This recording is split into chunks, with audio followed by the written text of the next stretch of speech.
So here we are once more into the breach. Going to get a little Shakespeare in there. The Rhetoric Warriors podcast. We are heading our way through the rhetoric out there, finding the atoms, the molecules, the way it all put together, and avoiding the black holes of getting sucked The into narrative shards. another part of the universe of rhetoric. This is episode 14 of the Rhetorician Files, a little sub-theme within the Rhetoric Warriors podcast. Dr. Dan, rhetorician / comedian, podcast interviews comedians, converts conservatives, and talks to rhetoricians, which is what the Rhetorician Files does. By the way, I've got a new book came out last week, 21 Colosseums of Persuasion.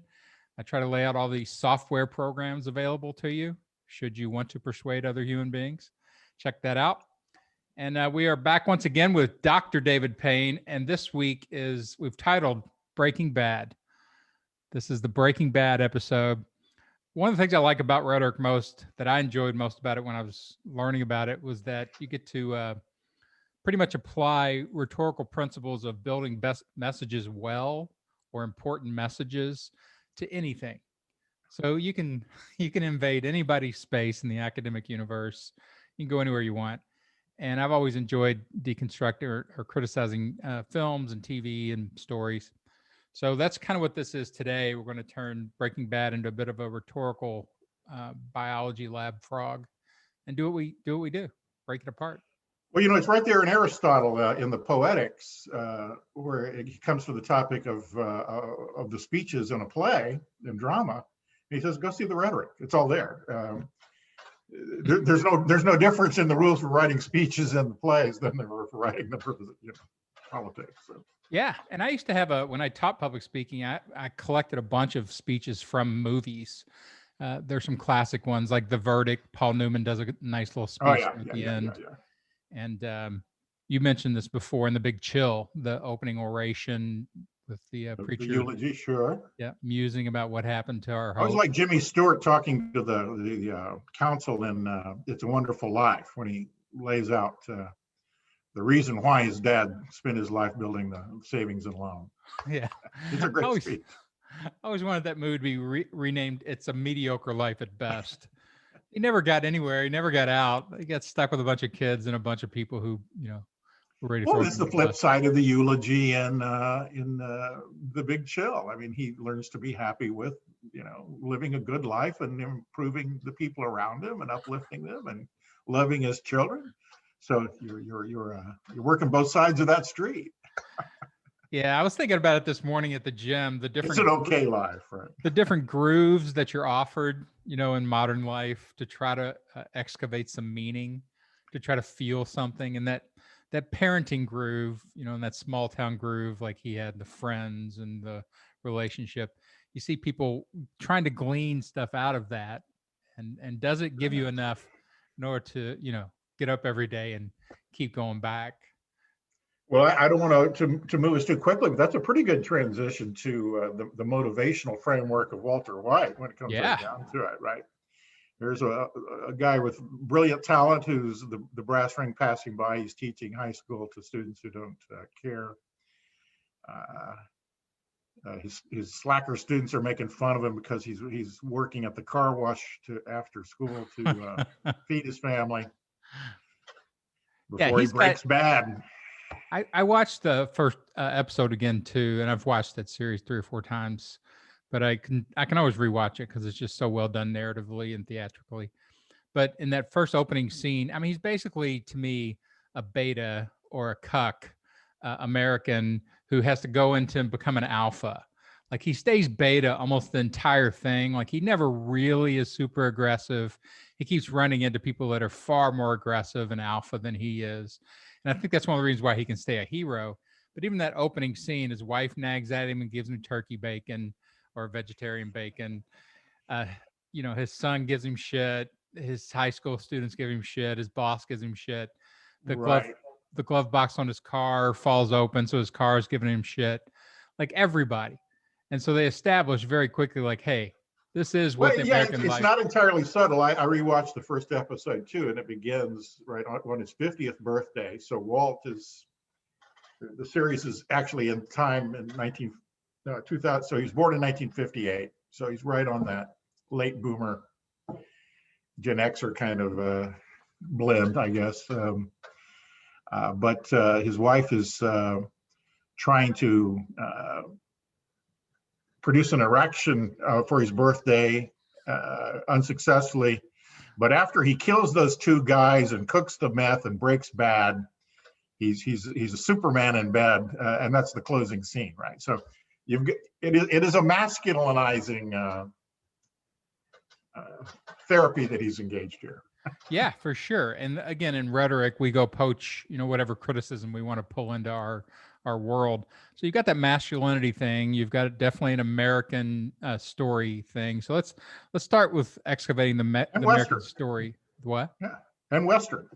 I mean, it's the Southwest is not incidental there, I think. And, yeah. So we have a lot of stuff. A lot was written about it as a Western, and I guess Vince Gilligan, Vince or Vance, the writer, yeah, talked a lot about the influence of Westerns on the story. So anyway, just a footnote there. Yeah. So let's just dock some of these. We'll come back to the Western one.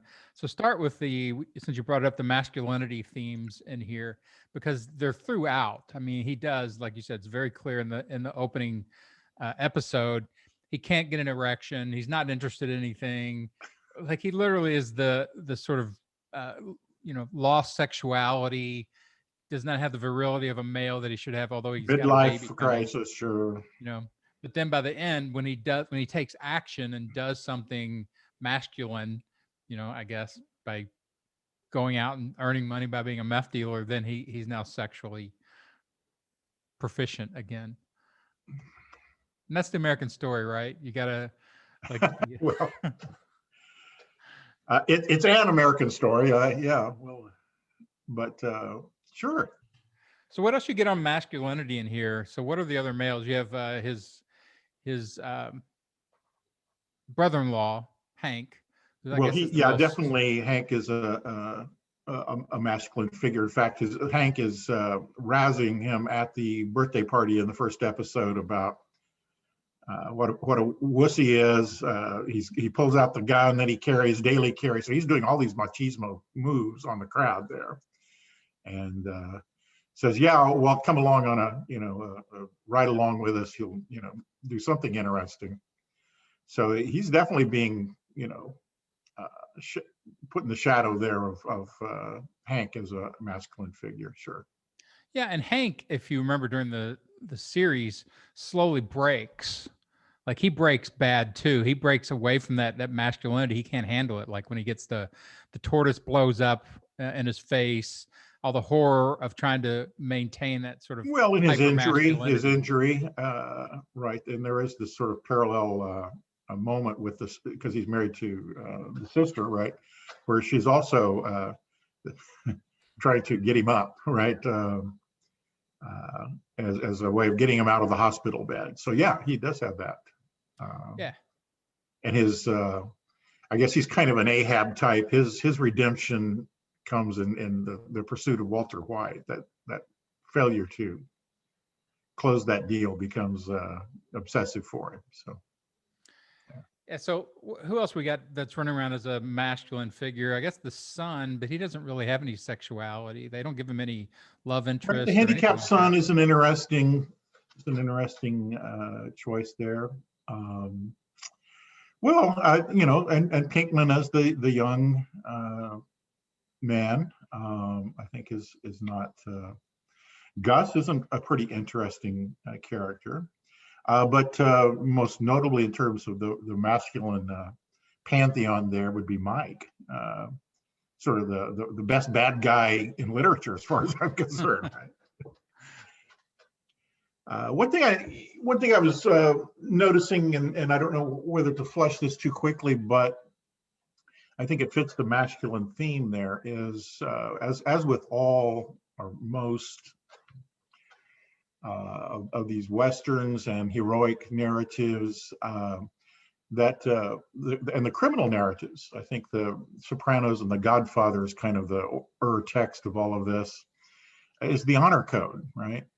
And I Right. think that is a male thing, by and large. And so there is this kind of conflict between law as the rule of society and following honor codes. So even though you may be breaking the law, you still are heroic, and it's still still the masculine thing to do, to follow the honor codes of these various cultures, right? So Mike is very, there's never any doubt that Mike would never rat on anybody. This Right. is not even a question, right? He's thoroughly embodies and of course Gus in his dealings with the cartel, that kind of alternative moral universe is very much in evidence as far as the rules and the hierarchy, and that's all very patriarchal as well. Yeah, So Gus kind of moves away, right? I mean, first of all, he was gay. You get that halfway through, and had lost his lover to the cartel, and so he had the revenge motif and the over revenge, right, of Tito or Tio. I think it was Tio. I mean, when you bring those guys in, you bring the Salamancas in, you get crazy. What's his name? Salamanca, the first one, Victor. Who was just crazy masculinity, like sure, completely unhinged masculinity. Like he beat people up that were his allies, for no reason, and that just sort of unhinged aggression right, was everywhere. sure, But Gus was controlled, but he was also kind of very, an unhinged aggression. Like that revenge took over so much for him that it basically is what made him vulnerable, I well, think. but he also used it to wield authority and order, right? The times when Gus, although he's a very controlled, polite businessman, uh, to establish order, he would do hyper violent things, right? He cutting the guy's throat in the lab, for instance, to demonstrate that he was in charge. And there's a bottom line here. Yeah, he's a pretty interesting character in that regard. Yeah. So we've got the men of Breaking Bad. I mean, you still have But Saul. also the ethic, the ethic about, that each character sort of embodies. And I spent a lot of time, and maybe the only angle I have here to work is about Walt and his relationship to Jesse, as a mentorship, and why that's, almost the arc of the whole thing in many ways. But Jesse comes on as this sort of millennial. I think there's a generational thing, whether those labels are worth much or not, I don't know. But he's a slacker, he's a slob, he has no direction, he has no ethic, basically. For Jesse, the entire universe is personal. It doesn't have any reference to legality or even any honor code. And so I think this is part of the magnetism between the two, is that sort of seeing that younger self there and bringing him into the initiation, basically. Yeah, but it's almost in some ways a faux initiation, right? Jesse never learns the science. He can mimic it, but he never transforms Sure. into the competent male. Like Walter White, his whole thing is, and he says it multiple times, I'm just all about the science. As long as I'm working good, clean work, as long as the work is right, everything else is secondary. And Jesse never gets that. Sure. Well, there is that kind of moment in the very first, after they do their first cook, and or even before, I think, and Jesse saying, you want to cook? This is not science. This is art. This is art. And then after Walt makes the superior product, he goes, "You are a Michelangelo or something," right? So Walt does take kind of artistic authorship, I think, in the product, an ego investment in it. So I don't know what it means that it's just about science. And then there's also the moments at which, you're right, Jesse never learns the science, but at one of the final episodes, Walt says, "Okay, Jesse, you're as good as I am. You can have your own shop or whatever." Still trying to empower Jesse in some sort of way. Whether he really means that or not, I don't know. But Yeah, I never got the sense like Jesse was so anti-male. He was so weak and small, and he kept getting beat up by everything all the way through the series. And the only redemption he ever got was an escape at the end to just get in his El Camino and drive away. Until you watch the follow up on Jesse, right? And interestingly, to me anyway, he turns into Walt, which is that he's scheming and plotting and taking control, and it all happens in a shootout, an old West shootout with the welder guys toward the end there, where they actually do a quick draw. This is not subtle stuff once you start looking at it. And I think that is the maturation of Jesse, right? Into, and then they do a flashback with Jane, the woman that dies of the overdose, where they're talking, and there's almost this kind of Forrest Gump moment where a philosophy of life moment there in the denouement, where he flashes back to her saying her ethic or philosophy was just follow wherever the universe wants to take you. And she says in this conversation, that's a stupid philosophy, right?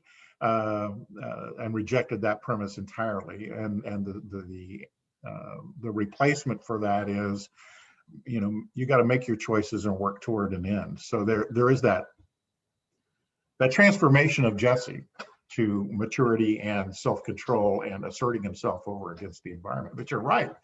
Throughout the whole thing, and we are led to that moment, Jesse doesn't want to kill anybody, right?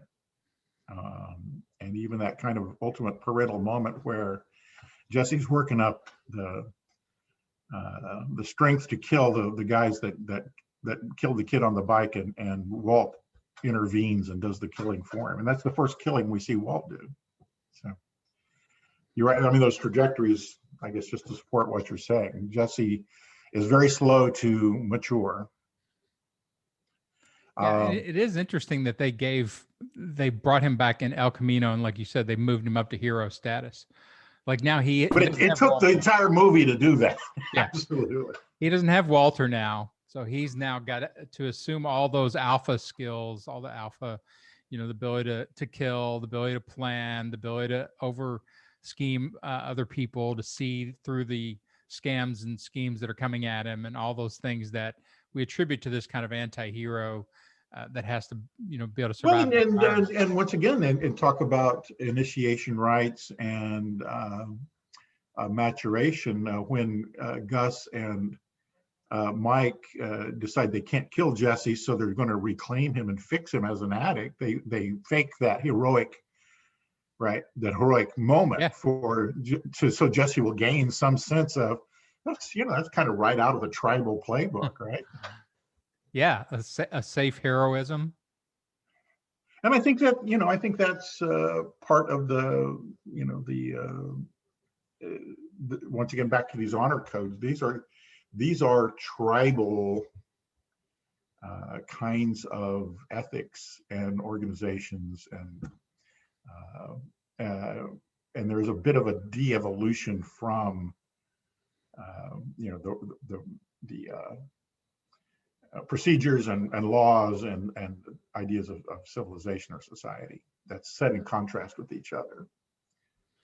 So, well, let's jump over to the feminism part of it, the female deconstruction in Breaking Bad, because I think there was some criticism during this show about how flat the female characters were in comparison to the male characters, because the male characters were doing so much, and all Skylar really ever did was just, kind of whine and nag and passivity and take it and take it and take it and take it.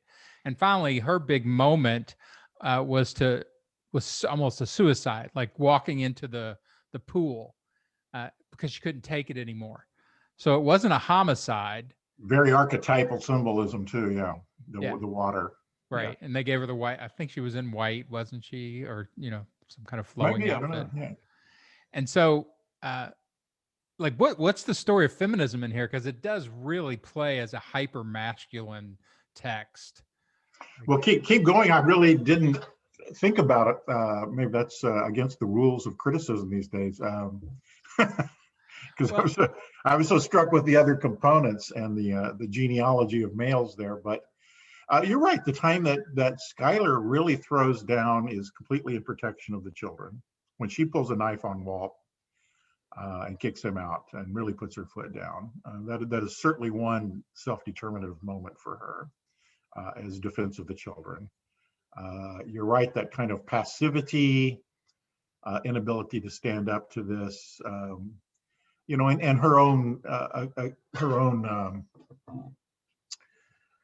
moral struggle with the legality of what they're doing is interesting. I guess she has her moments with Ted and fixing that situation. So there's a character arc there for sure. A little bit, yeah. I don't think though, like even at the end when she's in that final scene when her and Walter meet, and basically her entire life is devastated. She's got nothing. She's now a single mom in a horrible location. Everybody hates her. She has nothing. Right. And the last she's thing, a taxi dispatcher or something. And the last thing he's got is like, here's a lottery ticket to get you out of the worst part of it, which is going to jail. And that's the only thing she gets. It's like that's a pretty bad outcome for her. Well, that has the location of Hank's body, I guess, is I think the lottery ticket has the GPS coordinates or something. Yeah, so that she can trade that to not go to jail. I see. Sure. To show that, yeah. Okay. And then the sister is no. Yeah, and if you wonder what happens to those children, right? Right. I mean, we're not supposed to. I think I worry about that too much, but nobody in his family wins. Like, Hank is dead. The sister, what's her name? I can't remember the sister's name. She lost her husband, and doesn't know where he is, and all that kind of stuff. Right. So everybody, Gail, and Jane dies. Yeah. And the other one, the Andrea, is that the later one that with the kid Brock? Yeah. She gets murdered. Yep. So I'd have to say Lydia gets murdered.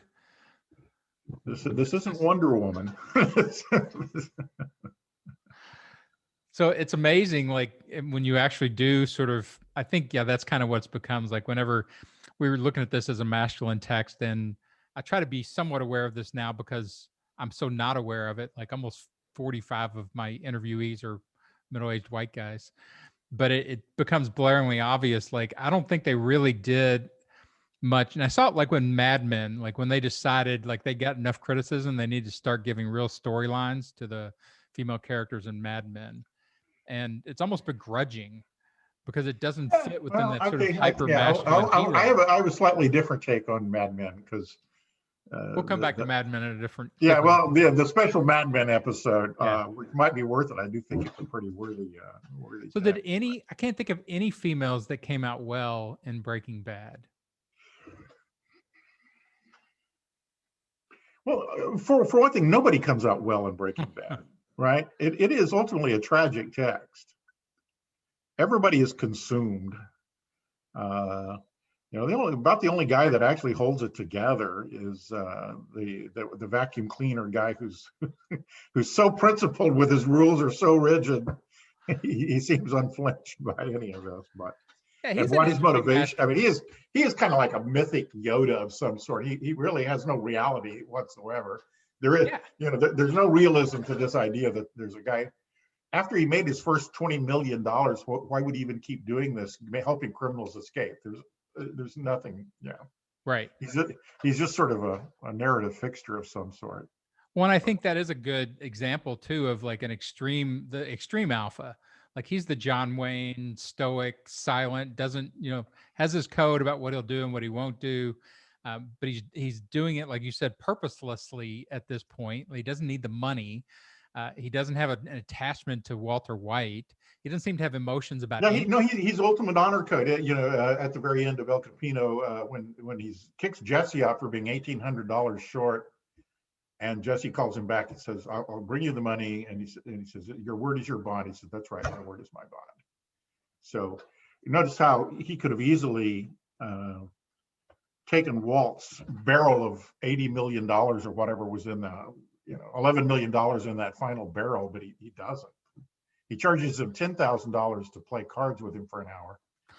But he doesn't just off this guy who's dying anyway, a criminal, and But it's a very absurd pastiche masculinity at that point. And I think in some ways you can make a comment about, yeah, this is old school masculinity. This is that 1950s male pre-consciousness of just, you do the code dominates, even though it's absurd. And well, he's like Gus, who's the perfect manager of a fast food restaurant, but right, his alter ego is this arch criminal cartel figure. So this guy runs a vacuum repair shop, and we see him being very sweet to this old lady who wants to fix her Kirby. But underground, he's right. This highly rule-driven stoic figure. Yeah. All right, so we got some masculinity, we got some gender criticism there. Pull up your Western stuff. Let's talk about that as sort of genre criticism. I hadn't really thought of it as a Western, but it certainly is a Western. Yeah, and there is actually an article that I read because I recalled that criticism at the time of him as a Western hero. And some of that genre stuff, I think it's all there. I think it's a little heavy-handed and maybe not as productive to pursue in terms of all the different parallels between John Wayne movies and things that are going on.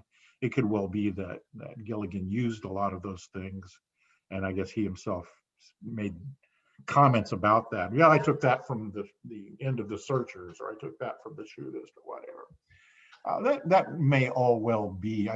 Not sure it answers any questions for us. I guess he was really very fond of Clint Eastwood.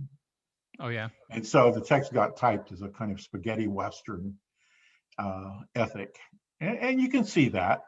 The kind of moral ambiguity of the good, the bad, and the ugly sort of thing. So I think all of that is there. Certainly and then if you look at some of the music, it's certainly laced in there. Some of it in kind of intriguing ways that I'm not sure why, this old Eddie Arnold tune about strolling his baby through the town is playing as Walt goes out to look for the money. But when Walt's coming back for the final battle there, he's playing Marty Robbins' El Paso. Yeah. Right. Where if you think about what happens to the guy in the 14 verses of El Paso, he winds up with a deep burning pain in his side, as does Walt. And so those things are all there.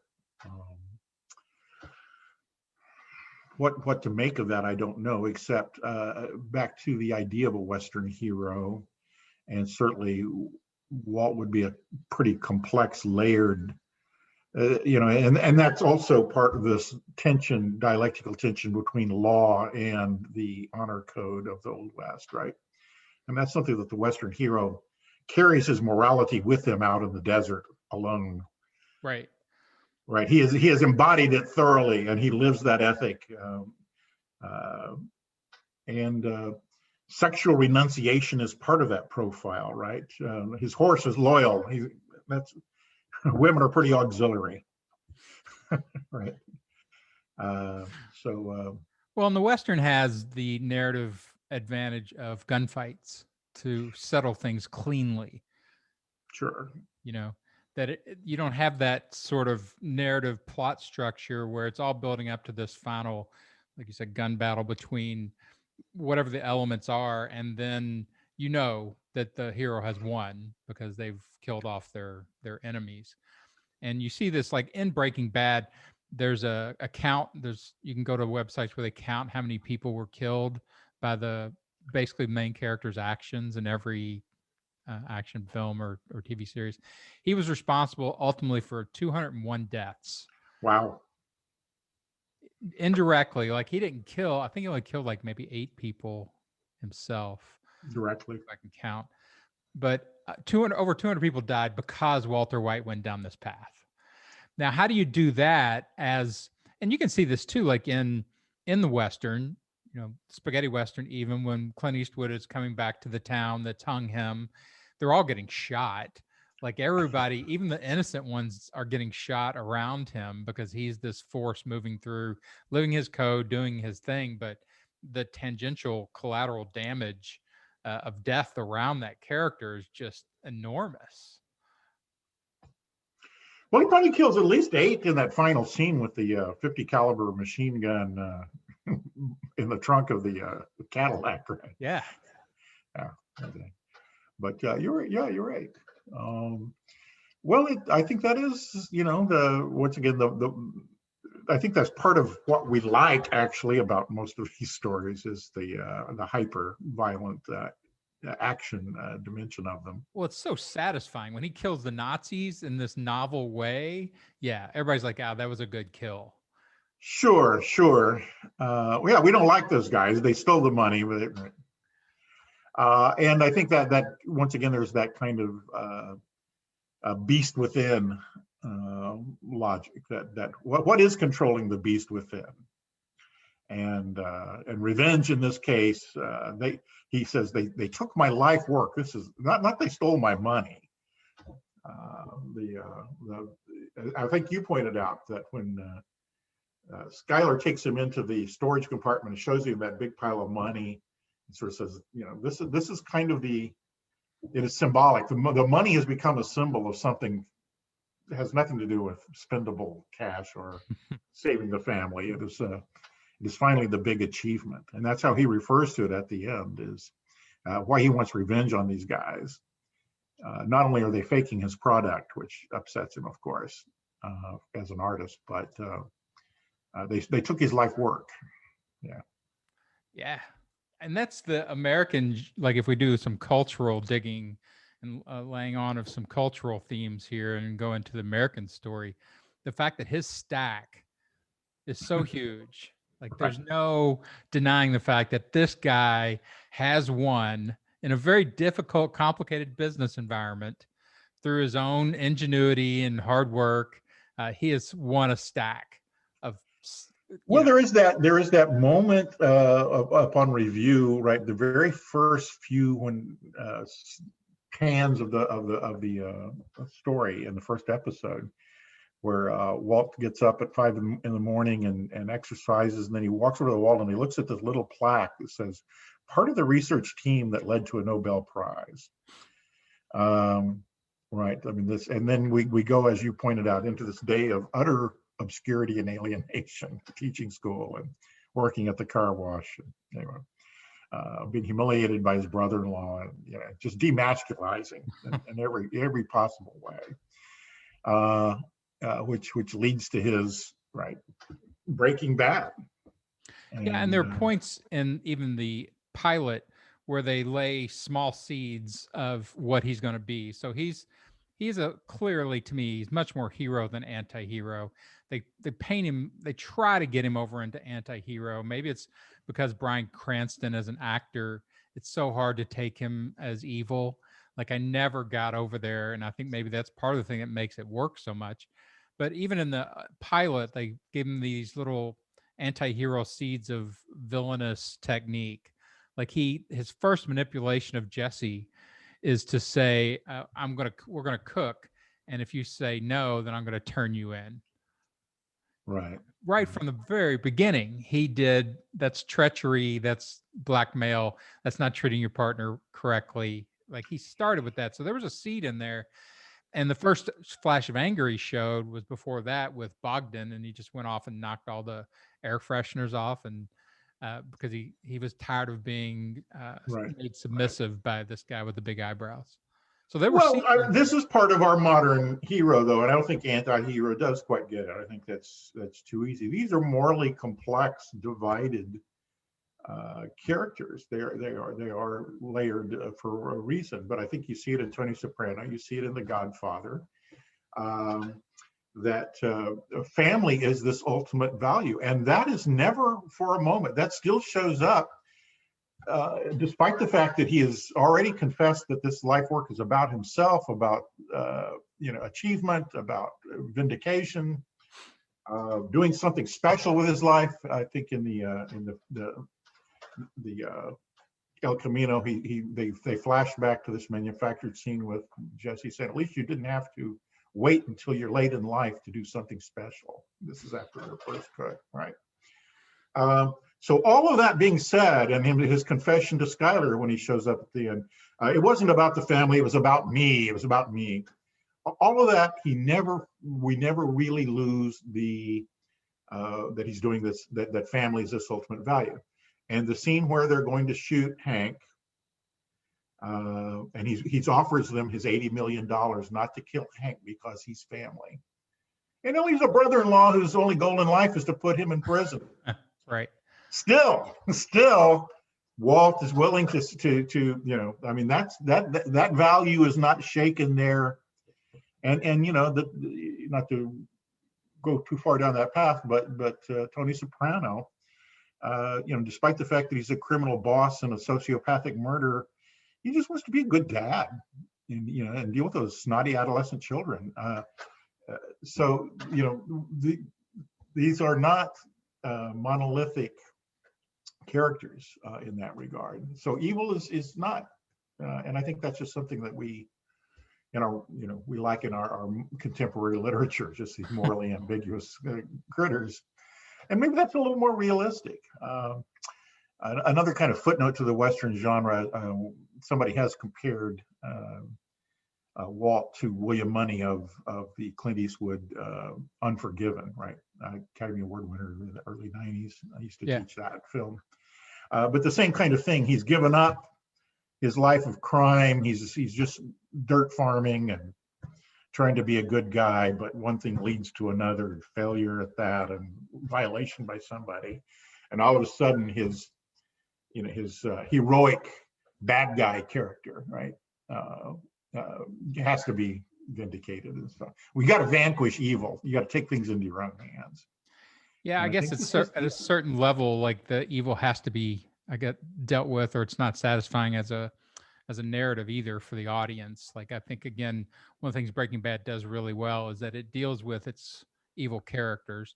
Like even Lydia, the fact that she's dying, finally, and the Nazis got it, and almost everybody deserved it. And Gus, even though you kind of like Gus, getting him blown into is not a sad moment. No, he earned it. Yeah, he earned it. He was trying to kill Walter, clearly. Right. The only one who didn't earn it was Mike.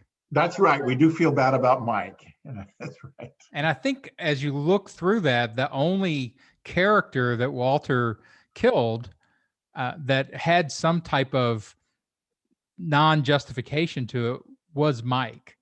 Like, he misinterpreted what Mike was doing and he killed him.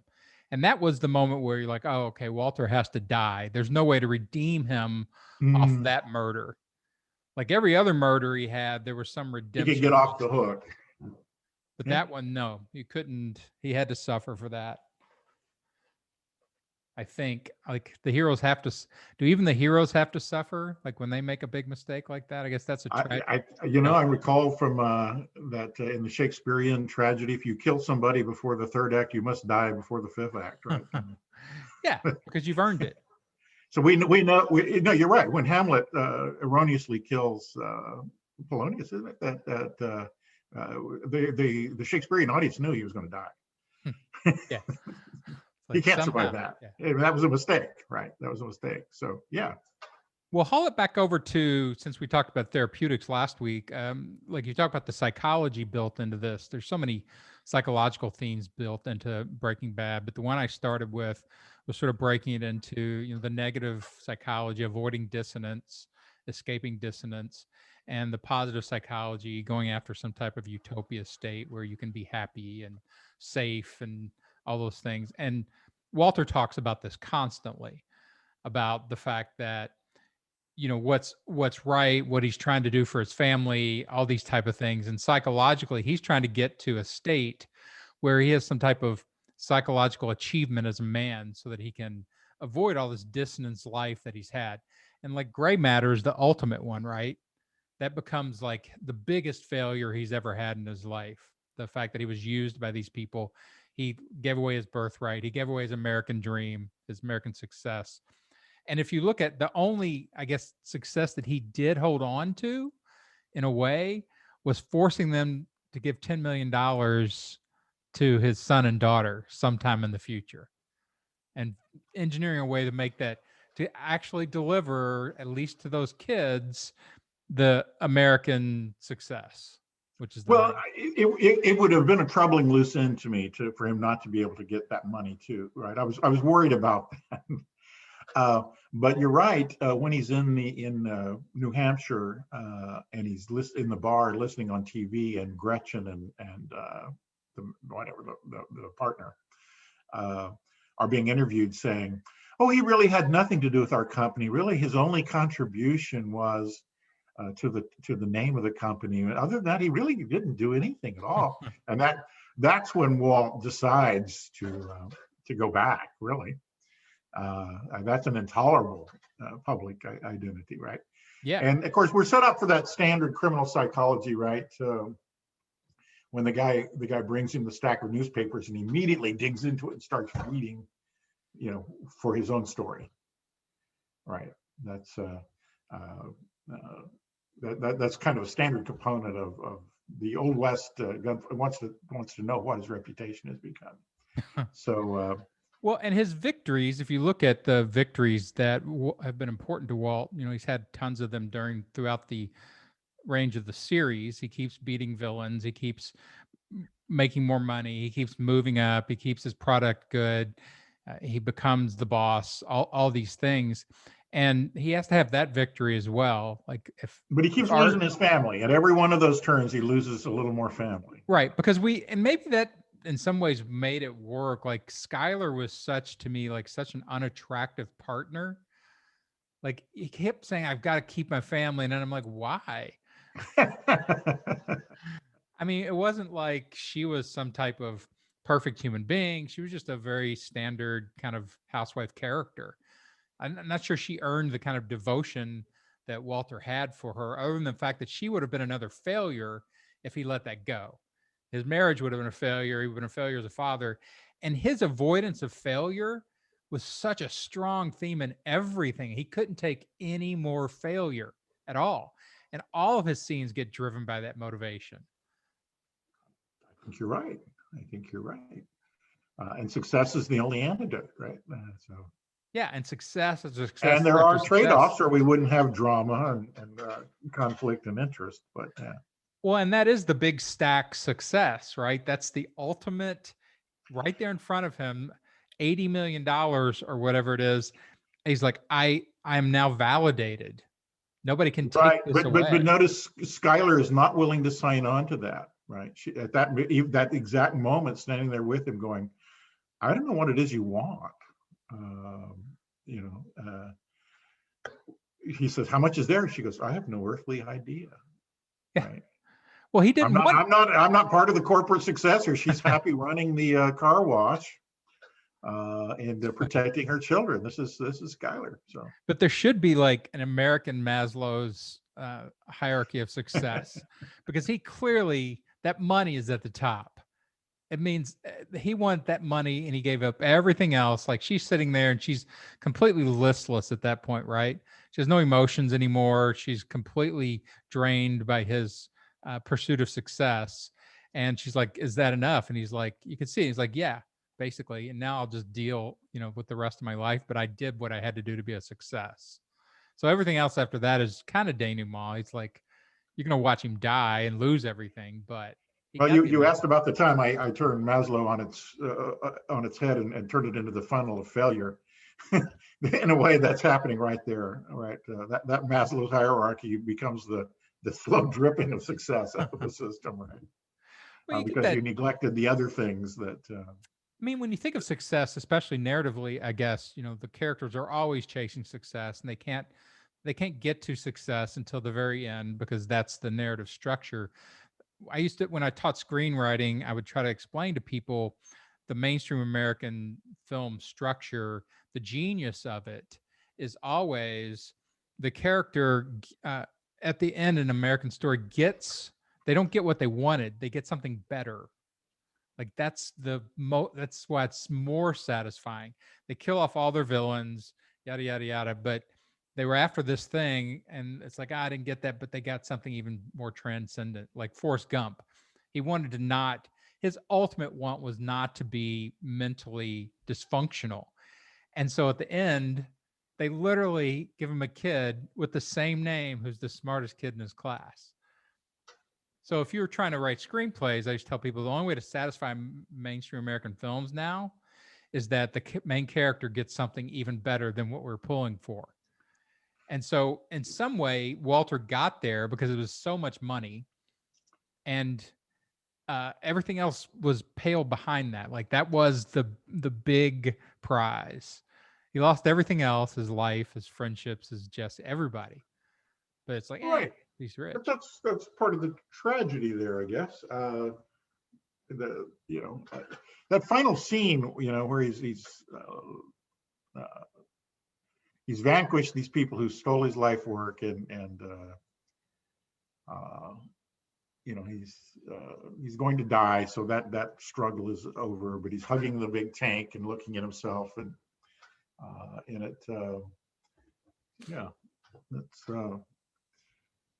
there is kind of a drawing even there, but Kind of. I think he, like, to me, psychologically. But he's lost his son. He's lost Jesse. I think he cares. It didn't seem like the big win. Again, I'm thinking of sort of psychologically an American story. The big win, and I see people do this all the time. I've got friends that have done the big win in money, like an exit from a tech company or something. And it's almost like they're invulnerable at that point. You can't even point out all the failure around them because they're like, yeah, but look. Well, our capacity for self-deceit is pretty huge. Sure. The first psychological move one makes upon that kind of success is to start inventing all the reasons why morally you deserved it. Right.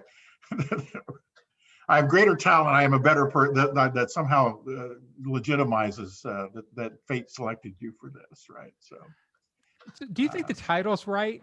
He doesn't break bad. He breaks good. He becomes better than that. No. High school Well, beat up, loser, useless, beta, cuck human that the thing I was on the border of saying is that this is an inverted world. Success in that world is ultimate failure in the alternative, in the socially endorsed world there, right? So this is the frustration is nobody, his family will not recognize him. His son is saying, why don't you just die? Why don't you just die? The money has no value. The love is gone in the marriage. Even his mentee Jesse won't even bother to kill him at the very end, and can't get far enough away from him. So I think once again we are in an inverted set of values, an inverted hierarchy, right? So I think that is in a way kind of the morality of the thing. Well, I think that's interesting when you sort of set up these two worlds of here's the standard suburban life success. You've got cancer now. If we had better health insurance, people are giving us money. We're trying to, and that if you survive the cancer, then you'll have a kind of a family and you'll slowly die over in the suburbs versus the real world, the real male maybe, but the real capitalism of you have to go out there and earn it in a violent environment for you to really be a success. And that's where the real action happens. And if you can't walk out of your safe suburb over into the jungle and survive and thrive, then you are not a success. You've just endured a horrible life and then died of cancer. Well, but I don't know if you're the president of a great matter and millions of dollars and living that dream. I mean, I think we as underground viewers we would really rather be that guy than Walt, for sure. I think most of us would choose that rather than cooking meth and being successful at it. But I think we want to. I think we're all Breaking Bad inside. It's kind of and here's the permission and the instruction kit for doing that in your underground cell. So I think there is this over here. Yeah, that world is rigged, right? Yeah. But only in the legitimate sanctioned interpretations or values of that world is Hank a better guy. and his absolute of enforcing the law. And we're getting that morality thrown at us even by the wife, who's a kleptomaniac, and somehow, and the children, and Skylar, and so. Well, and it is that interaction, right, in that liminal space in between the deviant world, the criminal world, and the safe world. Like those two guys, the couple that ran Gray Matter were derided. They were hateful. They were the worst of the worst people because they were, phonies, and they'd gotten too much. And every time they were presented, they were just less and less likable. But who wants to feel that way about successful yuppies? I mean, let's ask who really wants to say, "Oh, that's just a terrible world to, be on the team that wins the Nobel Prize and start a company that makes millions and millions of dollars and move into this big, wonderful house." But on false and premises. Dress like the women at Whole Foods. And they'd stolen it, right? I mean, it was still false premises. It was a false victory. At least Walter's victory was a true victory. He had to. Well, I think that is part of if we move outside of these world of text, where it's intentionally to set up these tensions and alternatives and confusions. If we move outside of that, I think that is part of the vocabulary, that authenticity. There's something terribly inauthentic about that. But I'm pretty suspicious of the ways that's getting used, say, in our political. Yeah, well, don't you think though that morality right now, it plays perfectly right back into the MAGA liberal world narrative? Right, same age group, same frustrations. So is Trump basically America Breaking Bad? Despite the fact that he has no credentials for this whatsoever. Right? But he's at least. But he can be constructed that way. He's at least playing the character.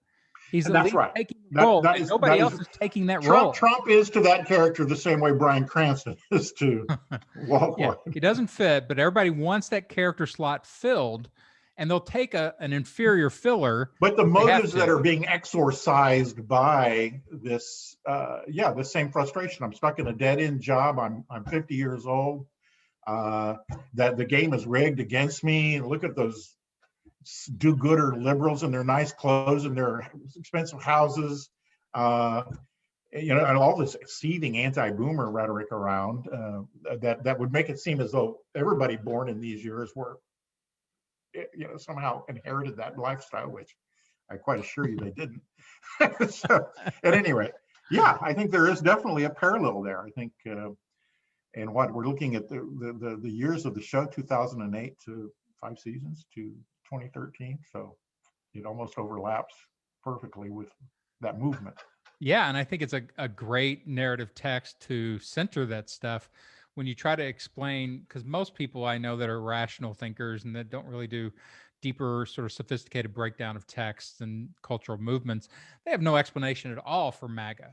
That's it. They say, well, they're just stupid. They've lost their minds. I don't get it. Like, how can you think like that? And I'm like, well, if you look at our stories and the stories that we've been consuming, especially for the last decade since cable has popped up and all the dramas, they're all telling the same story. It's all the glorification of the criminal and the deviant and the strong world, and that you've got to go out and fight to get things. And it's complicated.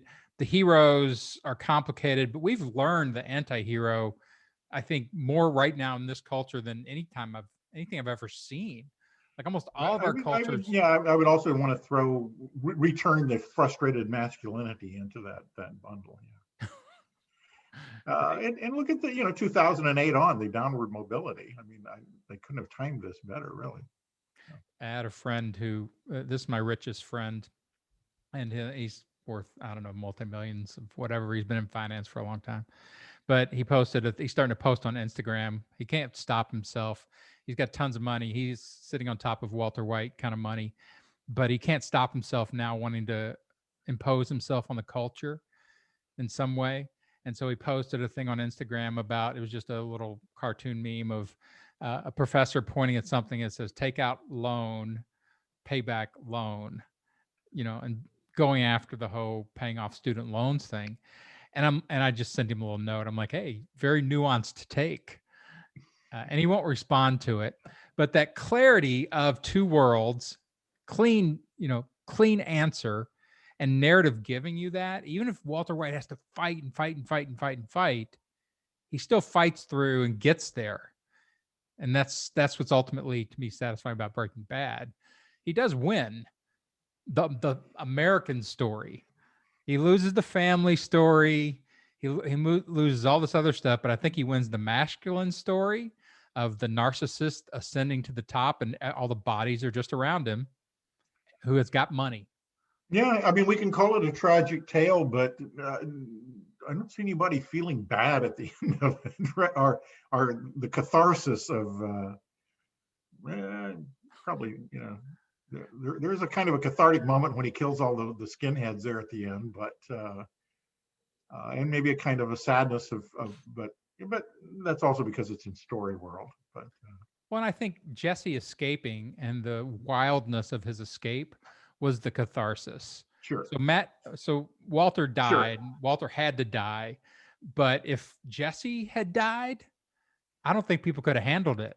There was so much pull for that guy psychologically. Of he's been whipped in so many different ways. I think that would have been bad. I think, yeah, he's getting his ass kicked from day one, constantly. I mean, just brutalized constantly, right?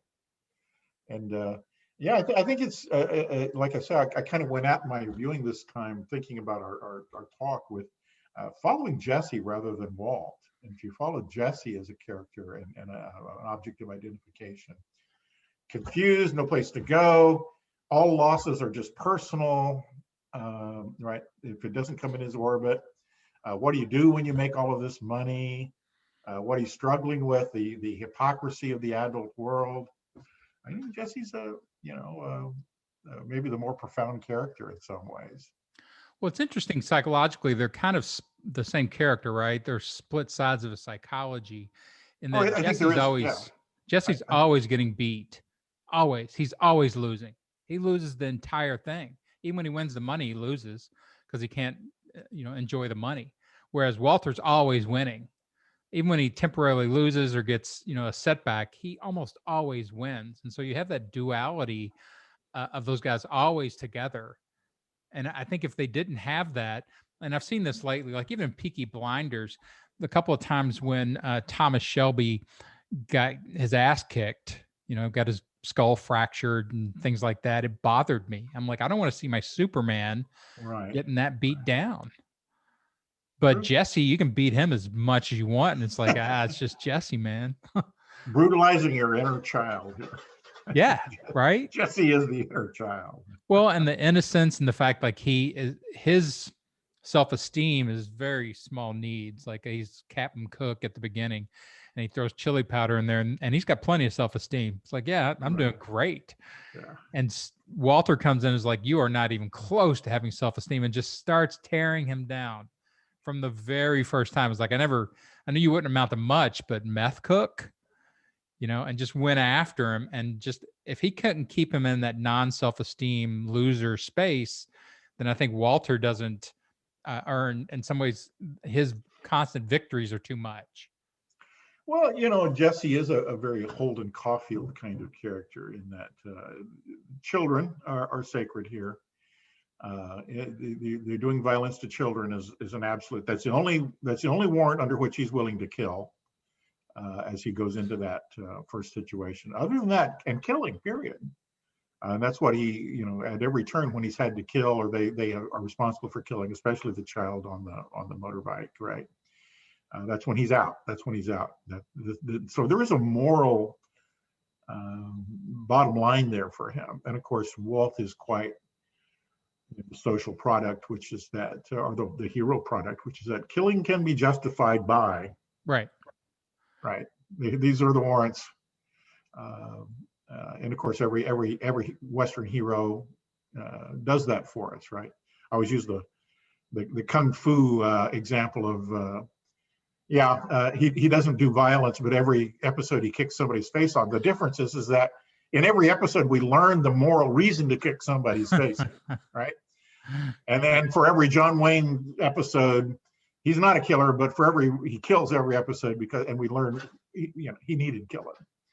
And you look at Jesse, the fragility of Jesse, how fragile he is. He can take a beating. I'll give him that. He keeps coming back, but he never, ever, ever strikes back in any kind of winning fashion.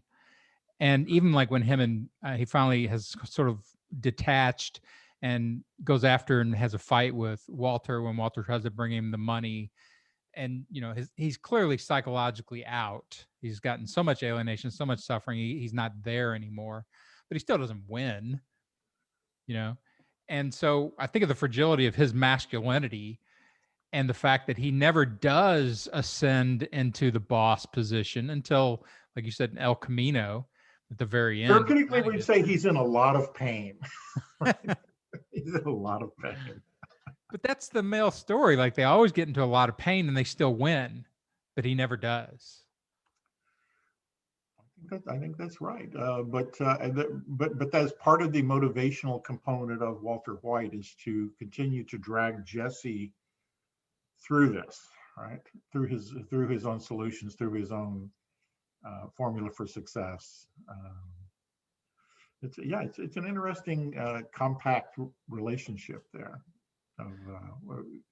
So it's probably just there for us to wonder about. I don't know that there's any bigger truth, except I think we are to see them as a double character and a generational divide, and ultimately, you know, Jesse does escape that world, and they bother to go back and show him actually achieving manhood in the Walterian terms, in a Western shootout. Well, it's an interesting note that they're sending to the up and coming generations of, hey, you're probably not going to succeed at this old traditional masculinity because it's too impacted. Like there's too much power in there. You're just going to get your ass kicked over and over and over again. It's pretty suspect these days, right? You know, but your options are, what are your options? Because escape, like when you go up against like MAGA, it's very impacted. It's very strong. It's very not listening. It's very power oriented, very dark, all the villainy and that kind of stuff, the stories that they tell. What do you do? And I see a lot of people not knowing what to do. That's one of the reasons why I like the rhetoric as a more sophisticated tool to get in there a little bit, at least can opener people a little bit, because people have nothing. And so when I teach it to my daughter, to younger people, I'm like, you know, this is something that you don't enact all their you don't enact all that villainy, all that masculinity, all those defenses. Because if once you enact them, you're dead. You know, you can't get through. So you got to kind of slowly work around their flank. Be like, yeah, you know what? I can do a little work on you over here, and maybe that'll open up enough room to have. Well, I think there are masculinist issues in this culture. I do think our initiation and rites of passage for young men is an issue. I do think that for young males of this culture, there is no right way to be, and it's a very confusing time. I was kind of joking to myself as you were talking. This age of these criminal, toxic, masculine characters could never have foreseen the spate of female detectives coming along in culture to find out, to convict them of crime. If Hank had been one of these modern female detectives, that coming out of Britain, there's like 10 shows that we've been on. And Mayor of Eastwick, and right. Yeah, I was just watching the final episode coming up, and I was like, man, this is such a different way of doing a female, like a mass or a yeah, they don't follow clues. They sort of intuit, and they just kind of, you know, are nice to everybody, and eventually the answer emerges or something. But again, take that versus True Detective. She is going through so much failure, so many bad decisions, so many, you know, all these different things. She is failing like constantly. And I'm like, what are they going to do in this last episode to rescue it's pain porn? It really is. It's yeah, everything wrong that could go wrong in a life within 2 episodes has visited that family. I don't know, that one. Yeah. Interesting drama. So let's just sort of finish with, you call this Breaking Bad America. Why do you call it that? Is America Breaking Bad? Yeah. I think was put it in a question form. Well, just, you know, if one wants to move outside of that text and ask how are these motives that are being personified and depicted, And certainly there's a caution with that, doing that kind of diagnostic criticism. I think is quite fun to ask why at this point in time, and how do we take these things. Certainly you can't, there should always be a caution on any criticism to say there's the causal link, but this, seeing this in the media caused that to happen out there. You have to have an ecological view of where outside of there do we see these same motives and speeches being given, and so just the idea that somehow I think these same things of failure and frustration and stagnation and achievement and the toxic masculinity are all part of our sort of vocabulary right now. So that's all. Yeah, and the counter morality. If you look at the once again the kind of the head shaking and finger wagging going on in the last 4 years. But it's against the law. It's against the law. It's against the law. And why isn't that? Why doesn't that make people behave differently and value things differently than it is? We are at a culture moment, right, where some people are seeing a different code being at risk and being exonerated. So I think there's information there. I do think, certainly not everybody's breaking bad, but some people are profiting from the system and some people are not profiting from the system.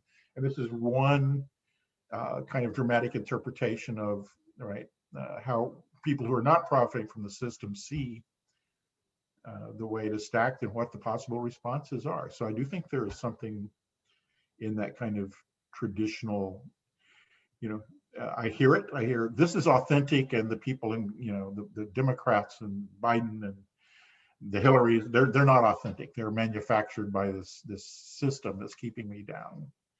Isn't it weird though that the simulacrum? Talk about inverted worlds. Go ahead. It's exactly right. The simulacrum can invert things in such intense we are talking in inverted worlds. Period.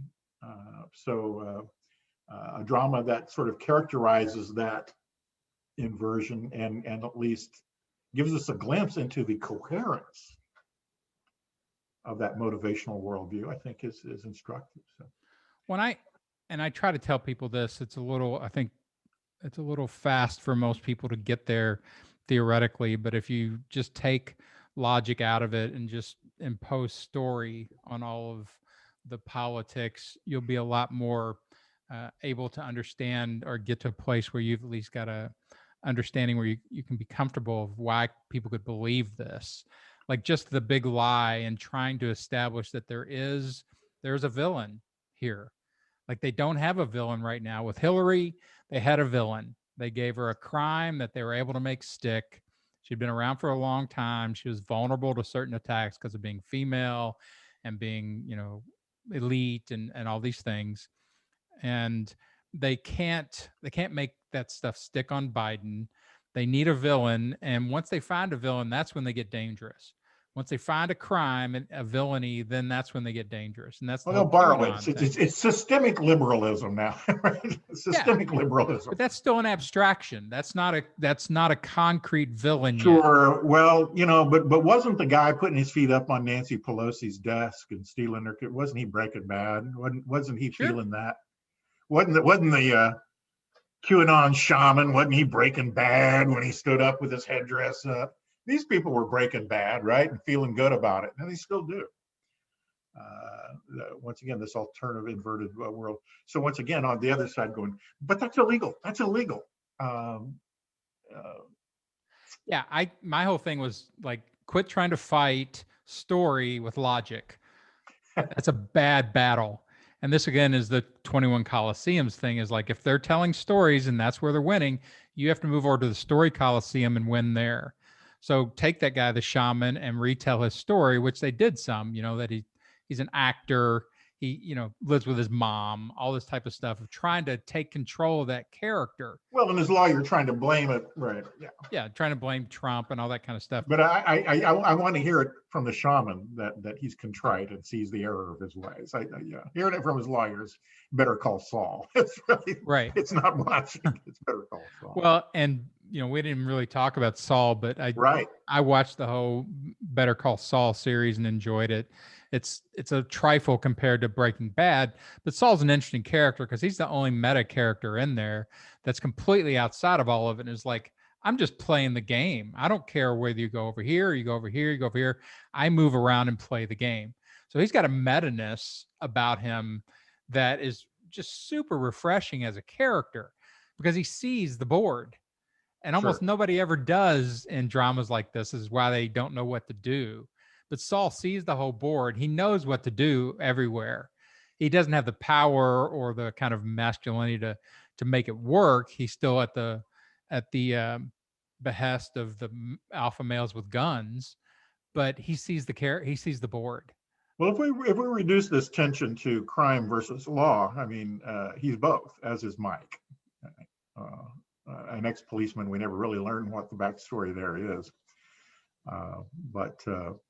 and of course the DEA agent is another kind of instantiation of that. So we get those. Right, there's a crest in each one of them in those divided worlds. Yeah, and I would say Saul is the rhetorician. Right? He literally goes, hey, I need to make a living in this way. I'll act like this character. I'll make these commercials and I'll play that character. He makes the worse your case, the better. Absolutely. I will change my name so I have different ethos. I'll become Jewish lawyer instead of Irish lawyer. All these rhetorician moves, and he's very sophisticated about it, because he has no morals about what game he will play.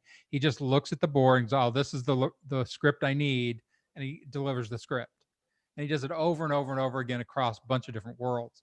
So he has no ethics, but he definitely has rhetorician skills.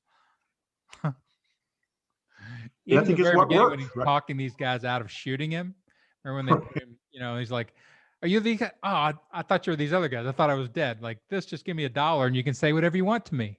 And we're completely safe. Right. So that Better Call Rhetorician. That's the actual title of the show. Better Call Dan. There you go. So cool. Again, super fun. I like deconstructing text. We used to do this a lot in class, right? This was the thing.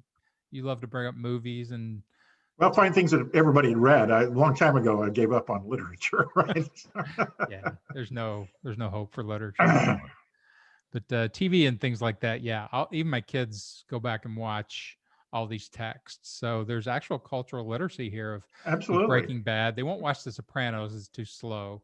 But Breaking Bad, they all know, and Game of Thrones, and all those kind of They're things. too young for The Sopranos. Yeah, I don't know. There's something about The Sopranos that does feel kind of 80s. And the guy, David Chase, who created Sopranos, was on Northern Exposure and a bunch of other shows like that. And I listened to him talk once at the Austin Film Festival.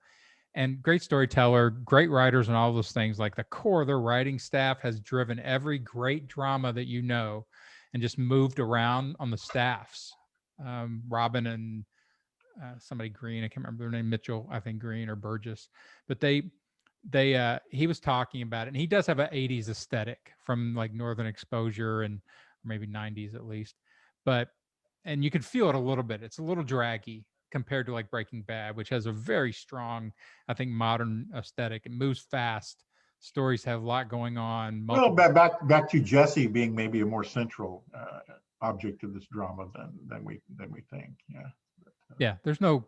I guess Christopher is kind of the Jesse in The Sopranos, but not really. Not the same kind of opposite of Tony. All right. Well, we'll talk about Sopranos sometime in the future. Breaking Bad. That's the Breaking Bad episode. We broke good on the Breaking Bad episode, and we broke it out anyway. Broke it out. It's broken. One more now. We will see you again next time on Rhetoric Warriors. Get out there, persuade. It's fun if you do it well.